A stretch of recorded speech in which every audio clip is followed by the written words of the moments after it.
Volodymyr, I'm going to pass over to you to call your question, please. Thank you so much. Highly prepared. Валерія Пашко, доброго дня, Суспільне. Public Broadcaster of Ukraine. I have one question for all. It's on reparation loans. So, Mr. President, you were quite optimistic about the political decisions yesterday, but it seems not to have happened yet. What's your view on that? Is it disappointing now for you? And Prime Minister Frederiksen and Prime Minister Skov, why the Council conclusions were changed yesterday? Like the leaders didn't give the green light to the Commission to develop the legal framework for these reparation loans. What would the discussion look like yesterday? And Prime Minister Starmer, for you, is the EU could join to share this financial burden, because the EU aims to bring on board all the G7 countries? Thanks. Yeah, I will begin. Thank you. So I think that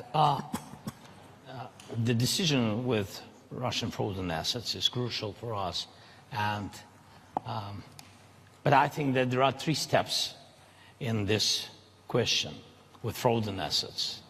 The first one is political decision, then practical decision, and then only then implementation.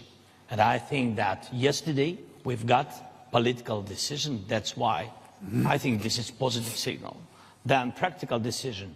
We hope that we can get it to the end of this year. And only after that, implementation. So that, God bless, we can have at the very beginning of the year. But we will see. Thank you. Meta probably makes sense. Yes, let me be very clear. I think the idea of a so-called reparation loan is good. I haven't seen any alternative. And the idea of letting Russia pay for the damages they have done in Ukraine is the only way forward. Of course, there are some technical questions that has to be answered. There are a lot of details that we have to work on. But first and foremost, this is a political decision and a political choice. I support the idea totally, and I think we have to work in a way that we have a solution before Christmas Eve, so we are able to ensure that we can finance Ukraine for the next years. I know some colleagues find this way forward more difficult than I do. And we have to solve the problems, but I also have to say, what is the alternative? The alternative is not to let Russia win this war, and the alternative is not to ask all the Europeans to pay instead of Russia. So we need to solve the technical issues. I am sure that we will be able to do that, and then we will hopefully, I will work for that, have a decision before Christmas Eve. Dick, did you want to? Yeah, thank you. And of course, I fully agree with Mette. But let me just add a few points. The political decision yesterday was made, and that's very important, that we are going to financially support Ukraine in 26 and 27. And that's an important decision we made yesterday. It's important for Ukraine, it's important for the European Union, it's important for all our partners. Then the second issue is that we talked about, and I think this is an important issue.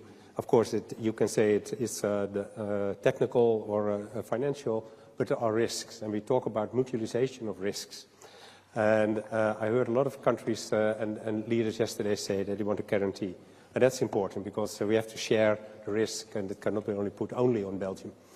And then, third of all, I hope, just as Mette said, that we come to an agreement on the technical workout of the reparation loan, because financially it's going to be important, but also politically it's important to hurt Russia, and therefore I'm much in favor. Thank you. Just linking the two, if I may. Firstly, the political decision that was made yesterday by the EU is really significant, and we shouldn't lose that.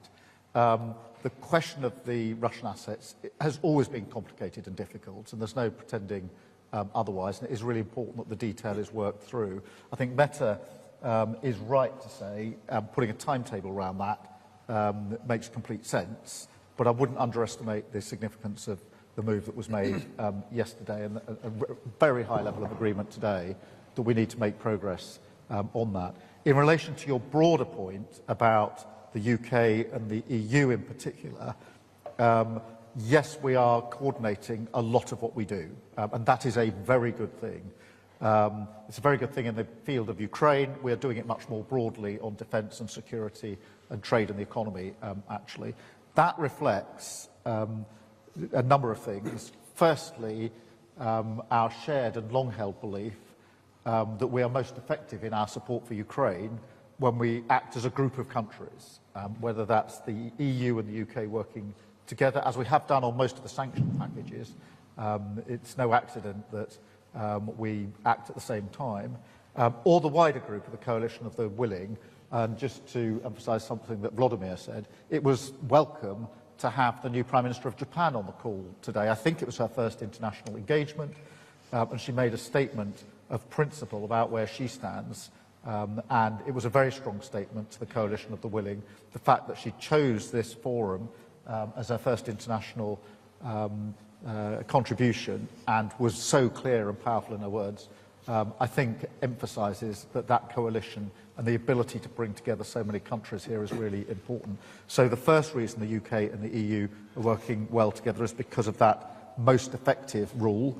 The second is, since the EU-UK reset, I am proud and pleased to say we are coordinating much more across a wider range of issues. We live in a world where there are many, many challenges, many opportunities, and my strong view is that when the UK and the EU are able to work together, as we've shown we are able to, we're better able to meet those challenges. And of course, having Mark here heading up NATO gives you a sense of the depth of the group of countries now working together really pretty effectively in relation to our defence of Ukraine. Thank you very much.